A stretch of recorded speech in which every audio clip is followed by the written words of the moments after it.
ನಮಸ್ತೆ ನ್ಯೂಸ್ 90 ಕನ್ನಡ ವಾಹಿನಿಗೆ ಸ್ವಾಗತ. ಯತ್ನಾಳ್ ಒಬ್ಬರ ಮೇಲೆ ಟೋಪಿ ಹಾಕಿ ಮಾತನಾಡೋದು ಸರಿಯಲ್ಲ.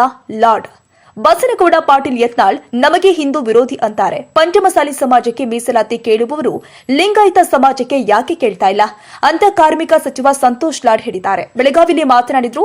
ಯತ್ನಾಳರು ತಮಗೆ ಬೇಕಾದ ರೀತಿಯಲ್ಲಿ ಮಾತನಾಡುತ್ತಾರೆ. ಅವರ ಮಾತಿನ ಮೇಲೆ ಹಿಡಿತ ಇರಬೇಕು ಅಂತ ವಾಗ್ದಾಳಿ ಮಾಡಿದ್ರು. ಅವ್ರು ಏನ್ ಬೇಕಿದ್ ಹೇಳ್ಬೋದು. ಸೊ ನೀವು ಕ್ಯಾರಿ ಮಾಡಕ್ಕಲ್ಲಿಗೆ ಸ್ಪೆಸಿಫಿಕ್ ಆಗಿ ನಮ್ಮನ್ನು ಕೇಳಿದ್ರೆ ನಾವು ಸ್ಪೆಸಿಫಿಕ್ ಉತ್ತರ ಕೊಡ್ತೀವಿ. ಅವರು ಹಿಂದೂಗಳ ವಿರೋಧಿ ಒಳ ಜಗಳ ಈಗ ಯಾವಾಗ್ಲೂ ಈ ಡೆಮೋಕ್ರಸಿನಲ್ಲಿ ಎಲ್ಲರೂ ಅವ್ರಿಗೆ ಏನ್ ಬೇಕೋ ಅವ್ರು ಕೇಳ್ತಾನೆ ಇದಾರೆ. ಈಗ ಉಲ್ಟಾ ಹೇಳ್ಕಂತ ನಾವು ಕೇಳ್ಬೋದು. ಈಗ ಪಂಚಮಶಾಲಿ ಏನ್ ಕೇಳ್ತಾರ ಮತ್ತೆ ಇನ್ನ ಲಿಂಗಾಯತ್ ಸಮಾಜದಂಗೆ ಇನ್ನ ಲಿಂಗಾಯತ್ ಸಮಾಜದೇನ್ ಬೇಡ ಹಂಗ ಒಂದಕ್ಕೊಂದು ಹೇಳ್ಕಂತ ನೋಡ್ಬಿಡ್ಬೋದಾ? ಈ ಲಿಂಗಾಯತ್ ಸಮಾಜ ಅಂತ ನೀವ್ ಹೇಳ್ತೀರಿ, ಪಂಚಮಶಾಲಿ ಅಂತ ನೀವ್ ಹೇಳ್ತೀರಿ, ಹಿಂದೂ ಅಂತ ನೀವ್ ಹೇಳ್ತೀರಿ. ಇದು ಎಂಡ್ಲೆಸ್ ರೀ. ಇದು ಎಲ್ಲಾ ಸಮಾಜಗಳಿಗೆ ಸರ್ಕಾರದಲ್ಲಿ ಪ್ರಾವಿಷನ್ ಇದೆ, ಪ್ರಜಾಪ್ರಭುತ್ವ ವ್ಯವಸ್ಥೆಯಲ್ಲಿ ಪ್ರಾವಿಷನ್ ಇದೆ. ಬರ್ಬೋದು, ಹೋರಾಟ ಮಾಡ್ಬೋದು, ಕೇಳ್ಬೋದು.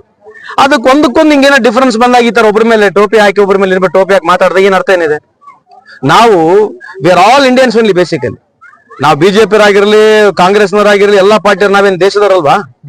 ಈ ದೇಶ ಬಿಟ್ಟು ಹೊರಗ್ನವ್ರು ಇದೀವಾ? ಇನ್ 70 ವರ್ಷದಿಂದ ಈ ದೇಶದಲ್ಲಿ ಕಾಂಗ್ರೆಸ್ ಇರಲಿಲ್ವಾ?